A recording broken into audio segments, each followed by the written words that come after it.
আসসালামু আলাইকুম এভরিওয়ান।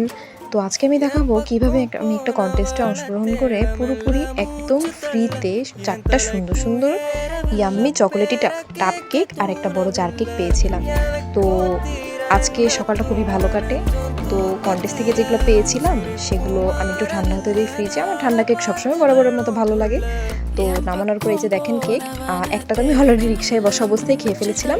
তো বাসায় আসার পর দেখলাম খুব সুন্দর ডেকোরেশন হয়েছে। তো মাহাদি মানে আমার ভাই অ্যান্ড আমি কেকগুলো টেস্ট করা শুরু করি। তো কেকগুলো ছিল লিটারেলি খুবই মজা। প্রত্যেকটা লেয়ারে ছিল খুবই মানে চকলেটের স্পঞ্জে ঠাসা। তো মাহাদি শুরু থেকেই বলতেছে আপু আমি 2টা খাবো, তো ওকে আমি 2টা দিলাম। আর বড় যে টাপ কেকটা এটা ছিল অসাধারণ, জাস্ট এত মজা, এত চকোলেটি, পুরোটাই ছিল চকলেট দিয়ে ওভারলোডেড করা অ্যান্ড প্রত্যেকটা স্পঞ্জ ট্রাস্ট মি এত মজা। আমি জাস্ট পুরোটাকে খুব ভালোভাবে এনজয় করছিলাম। কেকটা জাস্ট ওয়াও। সো একটা পর্যায়ে দেখা গেল যে এইরকম টাপ কেকগুলো সবসময় অ্যাভেলেবেল হয় না, বাট ট্রাস্ট মি বাইরে থেকে কিনে খাওয়ার থেকে হোমমেড যে কেকগুলো থাকে সেগুলো আসলে খুব মজার হয়।